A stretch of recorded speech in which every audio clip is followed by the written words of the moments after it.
Bueno, en realidad estaba recién formada la Coordinadora Política de Mujeres.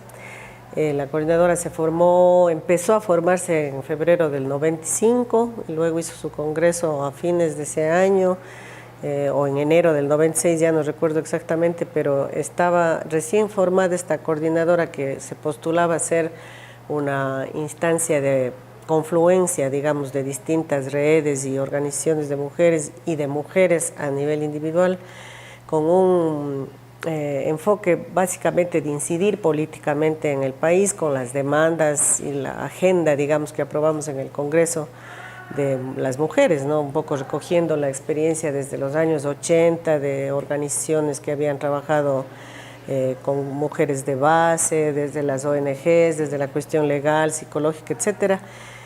Hicimos un documento que se llamó la Agenda Política de las Mujeres, y entonces la coordinadora, que estaba recién constituida cuando se da la campaña electoral, presenta esa agenda a los candidatos, ¿no? Recuerdo que en el caso de Bucaram fue Rosalía Arteaga a recibir la agenda, fue un acto que hicimos en Ciespal, y pues bueno, como mujer se comprometió a tomar en cuenta los planteamientos que hacíamos las mujeres, que era, digamos, algo novedoso en ese momento, porque era por primera vez que había una organización nacional, pluralista, que intentaba plantear en el debate público los temas específicos de mujeres en un conjunto de aspectos, no eran varios capítulos de esa agenda.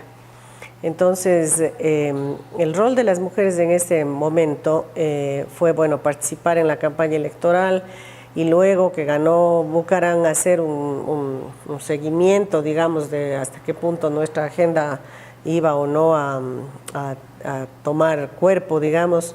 Planteamos incluso a ciertos acuerdos con algunos miembros del gobierno que estuvieron inicialmente, como Fran Vargas, por ejemplo, para crear unas comisiones políticas que discutieran ciertos temas de la agenda.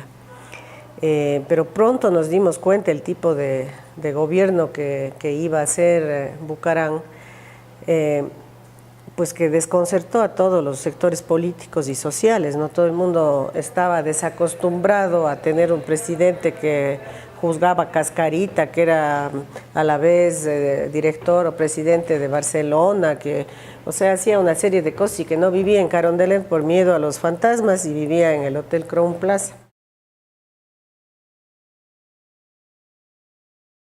La década del 90 y el primer lustro, digamos, del 2000 fue una década de lucha, sobre todo institucional. Yo creo que ese fue un poco también la debilidad del movimiento, que empezó a tener como interlocutor principal el Estado, para que esos derechos se conviertan en políticas públicas, en leyes.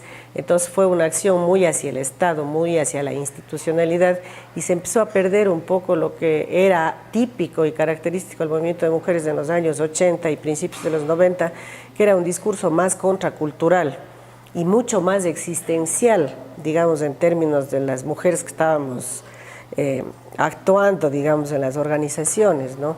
Entonces, lo que ha ido ocurriendo es que el feminismo se ha ido volviendo institucional, menos existencial, un discurso mucho más de la cabeza y no de la integridad de las personas, al punto, digamos, que hemos visto, pues, en el reciente gobierno que está terminando, mujeres que dicen que son feministas y que reivindican, digamos, que hemos ido logrando en estos años mayor equidad, mayor paridad en los nombramientos, etcétera, pero que el momento en que el jefe mandaba hacer A o B cosas, ellas por el proyecto político se olvidaban de que eran feministas, digamos.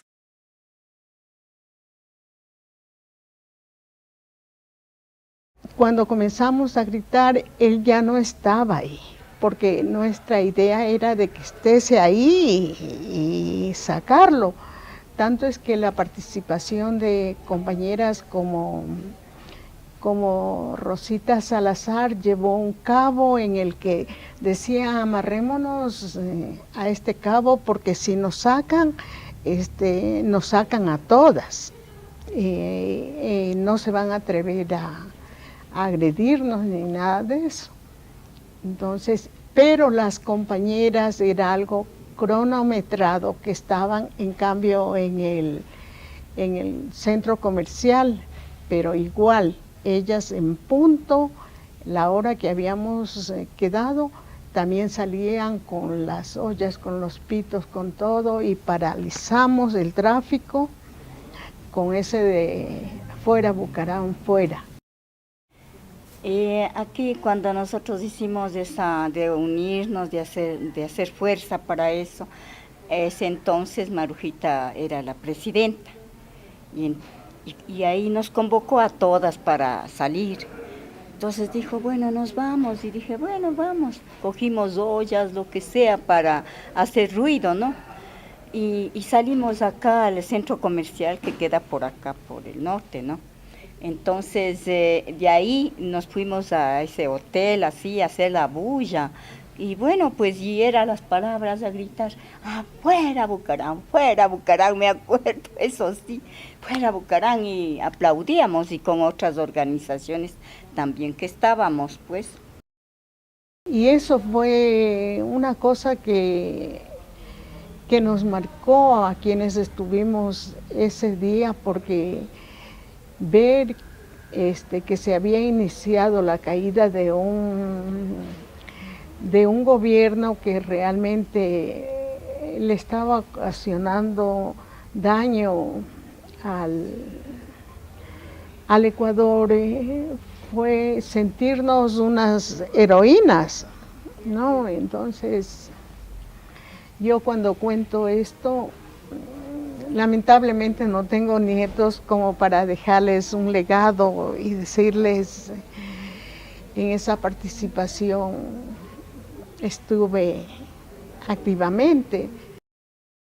No me recuerdo si en ese entonces era la vicepresidenta Rosalía, en ese entonces. Y eso no me gustó cuando él se fue, me disculpan por decir esto, que quedó otra persona, un hombre, que cuando ella debía ser la presidenta, ella llevar el puesto, llevó Alarcón, me imagino, ¿ya? Y eso no me gustaba, y decía, ¿por qué a las mujeres no nos han mandado votándonos? Sinceramente, porque una mujer también tenemos derecho de ser algo, ¿no?